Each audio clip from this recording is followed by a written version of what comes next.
The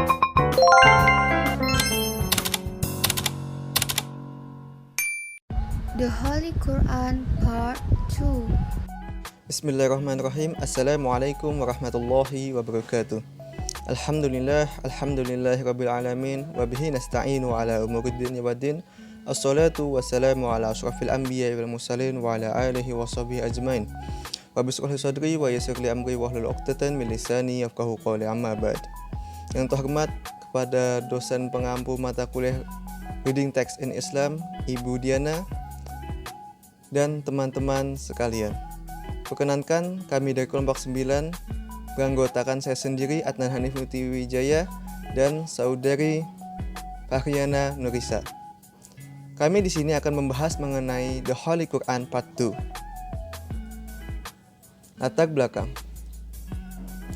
Al-Quran merupakan kitab suci umat Islam yang berisi firman Allah yang diturunkan kepada Nabi Muhammad SAW dengan perantara malaikat Jibril untuk dibaca, dipahami, dan diamalkan sebagai petunjuk atau pedoman hidup bagi umat manusia.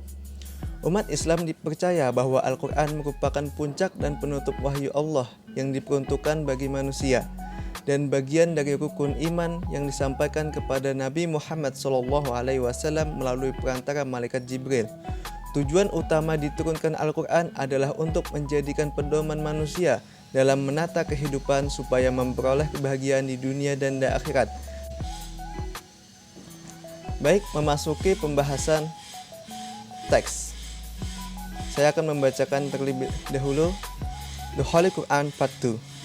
The Quran is the final book sent by Allah. It is a great and noble book.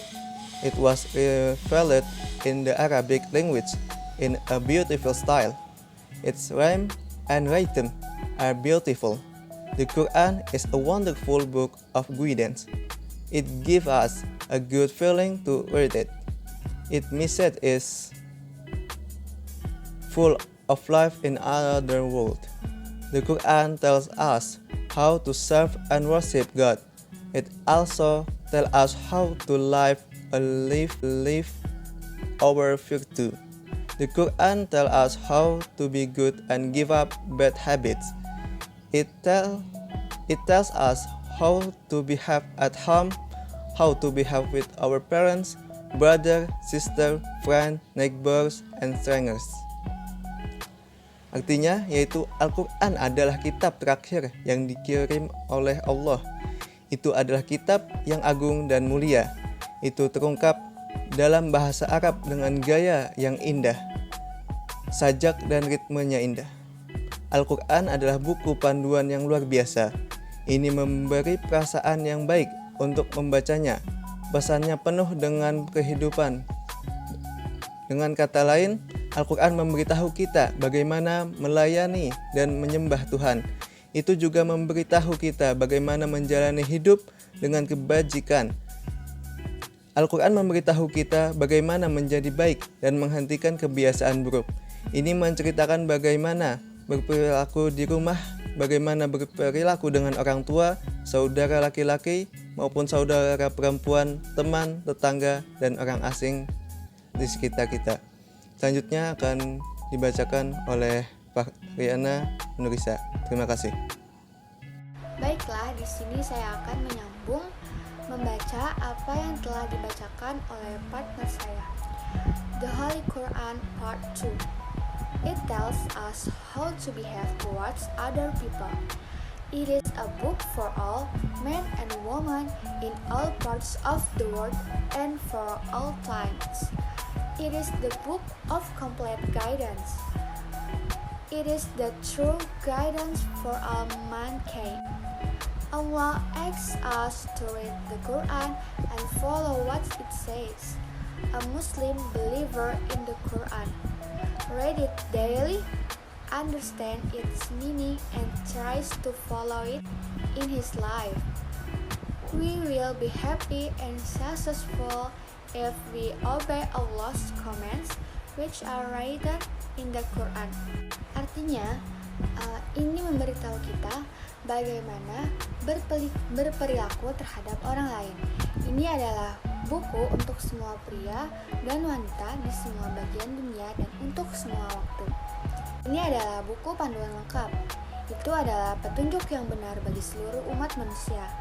Allah meminta kita untuk membaca Al-Quran dan mengikuti apa yang telah dikatakannya. Seorang muslim yang beriman kepada Al-Quran membacanya setiap hari, memahami maknanya, dan mencoba untuk mengikutinya dalam hidupnya. Kita akan bahagia jika kita mentaati perintah Allah yang tertulis di dalam Al-Quran. Yang kedua, past perfect tense atau bentuk waktu lampau yang telah selesai. Apa sih past perfect tense itu? Past perfect tense adalah bentuk waktu yang digunakan untuk menerangkan suatu perbuatan yang telah selesai dilakukan pada waktu lampau atau menjelaskan suatu keadaan atau peristiwa yang telah terjadi. Nah, pada umumnya past perfect tense ini lebih menegaskan keadaan atau peristiwa yang lebih dulu terjadi. Kemudian A, kalimat verbal. Yang pertama, pola kalimat verbal positif yang digunakan itu untuk subjek I, you, we, they. Rumusnya subjek plus had plus past participle atau verb 3. Nah, had merupakan bentuk lampau dari has dan have dan dapat digunakan untuk semua subjek. Participle atau disebut juga dengan kata kerja ketiga atau verb 3 itu dapat dilihat dalam pelajar irregular and irregular verb. Nah, pasangan had dengan subjek dapat dilakukan penyingkatan. Misalnya saja, I had itu disingkat menjadi I, we had disingkat menjadi we, atau they had disingkat menjadi they. Nah, contoh dari kalimat verbal positif ini misalnya saja, she had slept when I came last night. Kemudian yang kedua, pola kalimat verbal negatif yang digunakan itu rumusnya subjek ditambah had ditambah not dan ditambah past participle verb 3. Bedanya dengan kalimat positif tadi, kalimat positif itu tidak menggunakan not, sedangkan kalimat negatif ini menggunakan not. Adapun contoh dari kalimat verbal negatif ini, she had not slept when I came last night. Kemudian yang ketiga, pola kalimat verbal tanya. Itu rumusnya yang digunakan adalah had ditambah subjek ditambah past participle tanda tanya. Contohnya, had she slept when I came last night? Nah, gitu, cuma ditambahin tanda tanya aja. Apabila kalimat verbal tanya menggunakan kata tanya atau question word, maka pola kalimat tanya yang digunakan adalah yang pertama untuk menanyakan subjek.